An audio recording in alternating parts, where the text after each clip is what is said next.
Salut, ça c'est nous, mon meilleur ami et moi. On était les meilleurs amis du monde, du moins avant qu'elle n'arrive. Je vais vous expliquer, mais d'abord, je vais vous présenter. D'abord, lui. Mon meilleur ami s'appelle Julien et a le même âge que moi. Il est super sociable et s'entend bien avec tout le monde. Et il déteste les endroits comme la cave et le grenier quand il est seul. Puis il y a moi. Je m'appelle Emilia et j'ai eu 15 ans. Je suis très timide et préservée, contrairement à Julien. Moi, j'adore les endroits sombres et angoissants et je suis tombée amoureuse de mon meilleur ami. Vous devez savoir aussi que quand on était petit, on jouait à un jeu très bizarre. Donc, on s'attachait à des crochets dans le mur de ma cave. Et celui qui n'était pas attaché devait lancer des balles en mousse sur différentes parties du corps de l'autre. Puis, au fil du temps, on commençait à augmenter le niveau en visant des organes en particulier. Oui, maintenant que j'y pense, c'était vraiment étrange. En plus, ça m'a aidé à faire la plus grande erreur de ma vie. Tout se passait bien jusqu'à nos 14 ans. Il y avait une nouvelle à notre école, Diana, une fille superbe. Et elle semblait aimer Julien aussi. Mais moi, elle me détestait. Elle me tapait quand Julien n'était pas là. Et à chaque fois que je lui disais, il me répondait que je n'acceptais pas qu'il y ait une autre amie fille. Mon Julien ne me croyait plus. Tout ça à cause de cette peste. Je la déteste. Une semaine plus tard, j'avais décidé de lui avouer mes sentiments le soir même. Mais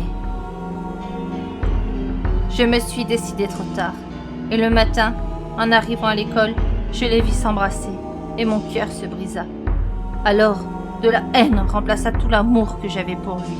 Et je décidai de faire l'acte le plus débile de toute ma vie. Le soir, j'allais dans ma cave pour préparer des couteaux et une scie. Et je me suis dit que je le ferais la semaine suivante, quand mes parents partiraient pour leur anniversaire de mariage. Alors que j'attendais le moment avec impatience, la haine en moi grandissait. Le vendredi soir, mes parents venaient de partir quand je partis attendre dans la chambre de celle qui m'avait volé Julien. Vers 23h, elle s'endormit enfin, et je pus la kidnapper sans faire de bruit. Comme sa chambre était au premier étage, il m'était facile de sortir son corps sans grand effort. Le lendemain, elle se réveilla dans ma cave, totalement paniquée. J'étais bien amusée de la voir comme ça. Alors, je commençais à jouer. Je lançais mes couteaux que j'avais prévus juste au-dessus de sa tête. Vous aurez vu la tronche, c'était vraiment drôle.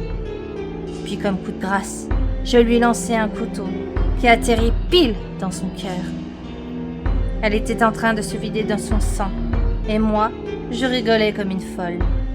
Après avoir démembré son corps grâce à la scie et l'avoir mis dans un sac plastique, j'attendis que Julien vienne m'annoncer sa disparition. Et il arriva. Vu qu'il avait l'air d'avoir faim, je lui fis un bon petit plat avec 1 ou 2 petits ingrédients secrets. Quand il eut fini de manger, il s'assit dans le canapé et s'endormit plus vite que je ne le pensais. En se réveillant dans ma cave, il avait l'air perdu. Donc je lui expliquai la situation. Quand il me regarda, il n'y avait que de l'horreur dans ses yeux.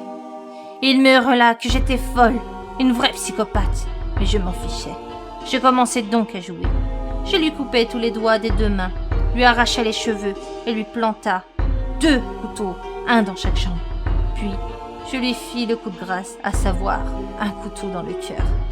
Et je commençai à le découper. Je m'étais bien amusée, sauf que, sans m'en rendre compte, après avoir déplacé les corps dans le salon pour les enterrer et nettoyer la cave, j'avais mangé un bout du plat que j'avais fait pour Julien.